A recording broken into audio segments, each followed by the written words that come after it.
pandemi COVID ini kita jadikan momentum untuk melakukan percepatan transformasi digital.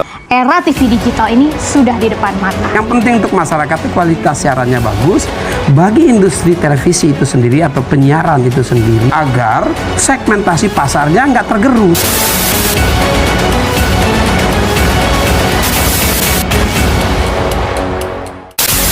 Sejarah panjang dunia penyiaran diawali dengan hal yang sederhana, yaitu informasi. Semula informasi tersampaikan hanya didengar. Seiring waktu perkembangannya, informasi tidak hanya dapat didengar, melainkan dapat dilihat asal kejadian informasi itu melalui pesawat televisi.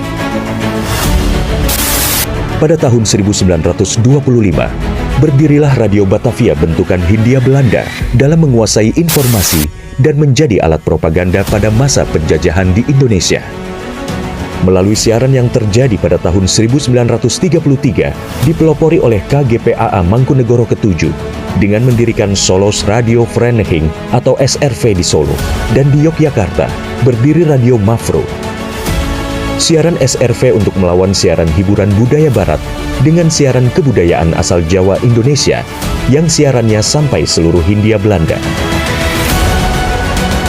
Dan sejak tahun itulah menjadi tonggak sejarah penetapan Hari Penyiaran Nasional.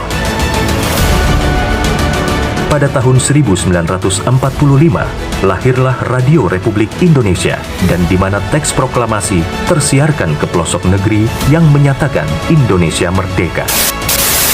Sejarah dari dunia televisi adalah pada tahun 1962, di mana TVRI sebagai televisi pertama Indonesia yang mengudara dan menyiarkan langsung pembukaan Asian Games keempat di Indonesia.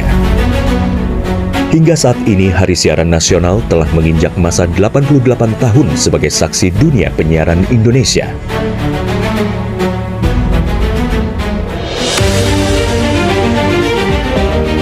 Sehingga perkembangan teknologi penyiaran menjadi faktor utama dalam menentukan kualitas penyiaran demi Indonesia maju. Namun masih banyak daerah yang tidak dapat ikut andil dalam pemerataan ekosistem dunia penyiarannya. Solusinya adalah Analog Switch Off atau ASO. Penyiaran secara analog akan segera berakhir menuju era digital yang menyeluruh. Kementerian Kominfo adalah rumah TV digital. Bersama pihak terkait mewujudkan kesuksesan peralihan ESO menuju penyiaran digital.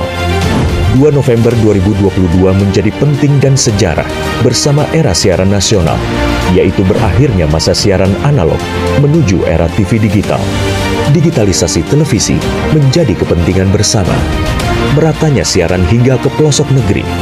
Bersih gambarnya, jernih suaranya, dan canggih teknologinya. Menciptakan masa depan bangsa Indonesia yang lebih maju.